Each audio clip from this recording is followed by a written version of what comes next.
Millions of people play Minecraft, but almost nobody plays Superflat. However, you can do a lot of insane things in this game mode. Number 1. The wild update is great news for Superflat, because you will be able to get the allay as well as the new mangrove wood. The allay will spawn in pillager outposts. But Dadusak, there are no outposts in Superflat. Well, there actually is a way to find them, but more on that later. To get mangrove wood, you'll have to buy a propagule from the wandering trader. Most people think that Superflat can only be played in creative. However, you can achieve a lot in survival. You can even go into the nether thanks to the blacksmith. By the way, the nether is not flat. But what's even crazier is that you can also go into the end. I could tell you how, or I can let the best Superflat player explain.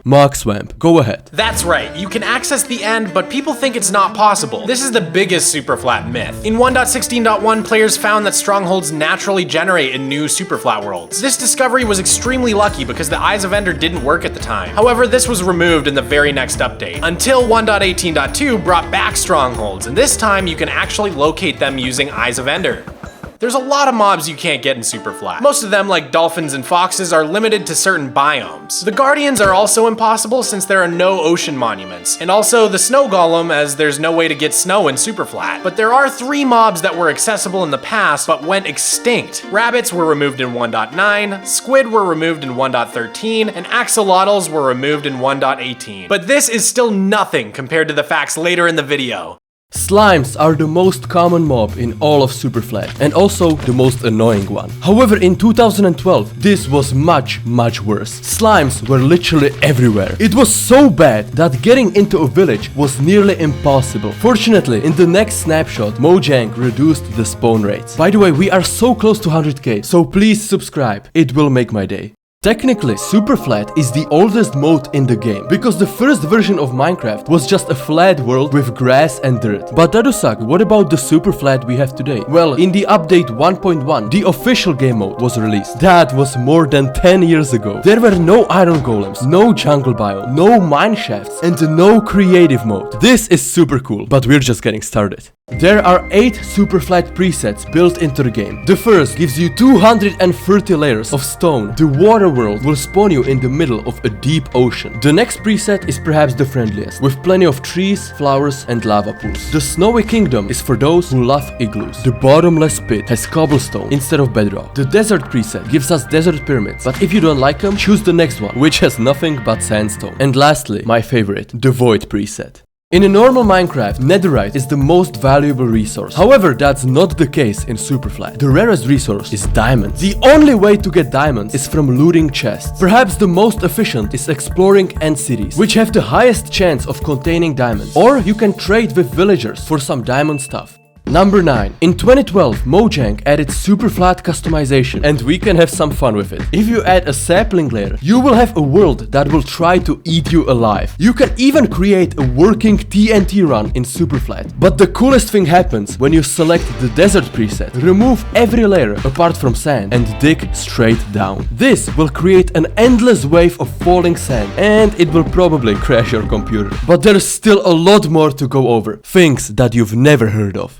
Unfortunately, not everything is possible in Superflat. Some advancements you just cannot complete. How did we get here is impossible, since there is no way to have dolphins graze. 2x2 requires you to breed every animal, but we can't find foxes, pandas, and many others. A balanced diet is impossible because of sweet berries. Same goes for advancements that require a trident or the spyglass. Adventuring time requires you to visit all biomes, which might be a challenge. The reason is simple. There's only one biome in Superflat. This seemingly insignificant fact has massive consequences. You're stuck in the plains biome, which means you're limited to certain mobs and blocks. Your last hope is the wandering trader, but if he doesn't have it, then you're truly screwed. If you think you're good at Minecraft, try the Structureless Superflat challenge. Trust me, this is unbelievably hard. Normally, the first thing you do is go to a village, but there are no villages, so what do? Well, you have to make a mob farm and kill zombies for iron until you can craft a cauldron. Then place the cauldron and wait for it to rain. That's how you get water, and that's just the beginning. It takes over 100 hours just to get your first sapling. Now, this is pretty crazy, but we're only scratching the surface. Nobody was excited for the 1.18.2 update, but it turns out this update was amazing for Superflat. Now you can find 3 new structures: pillager outposts, ruined portals, and mine shafts. To get them, you have to upgrade your world from 1.17 or before. Pillager outposts make it super easy to summon new raids, ruined portals give easy access into the nether, and mine shafts give us another new mob, the cave spider, which was previously impossible to get. Number 14. The Overworld preset has a secret feature. If you remove the 59 layers of stone, you will create a super flat world that can generate ores above ground, anything from coal to the mythical diamonds. However, in 1.18, Mojang forgot to update this preset. It seems like Superflat is getting ignored by the developers.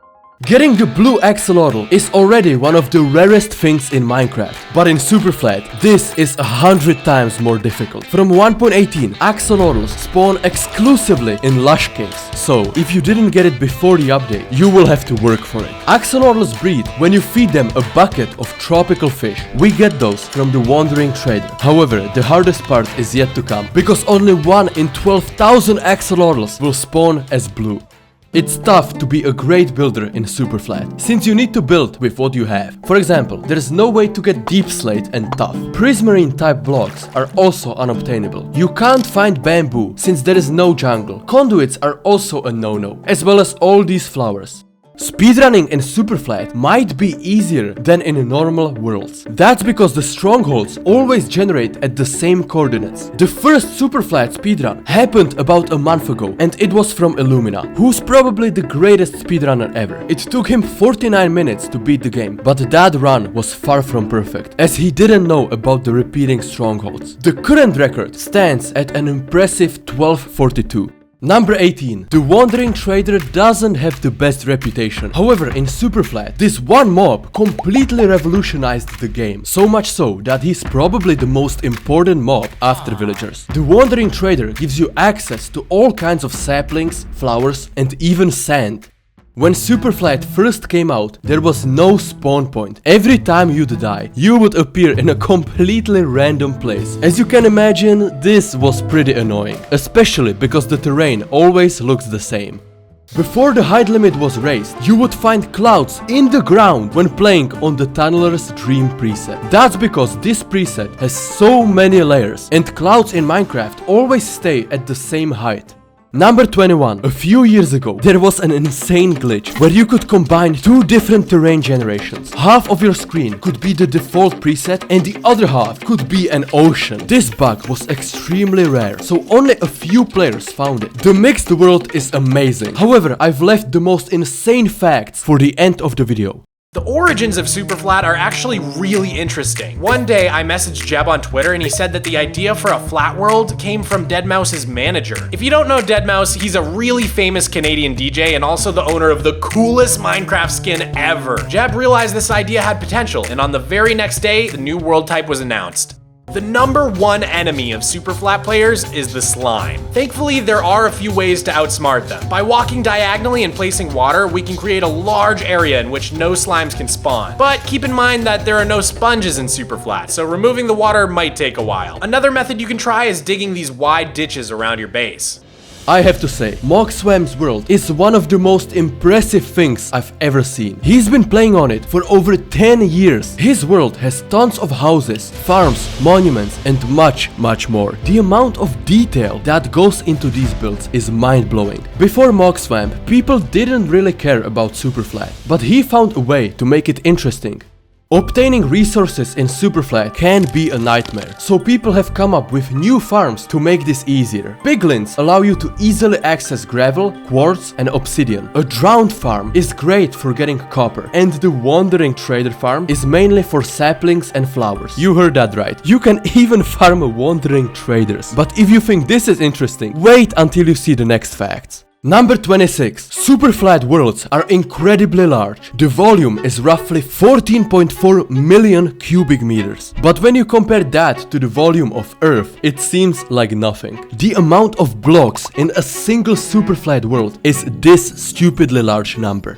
I think we can all agree that Superflat needs an update. Mojang could introduce more biome-specific blocks and mobs, like the new Skulk blocks and the Warden. Imagine this, a new beacon that, if placed, would change the biome around it to something random. Now that would make survival a lot more fun. To see how far you can make it in Superflat, check out Mogswam's channel. He has some crazy videos.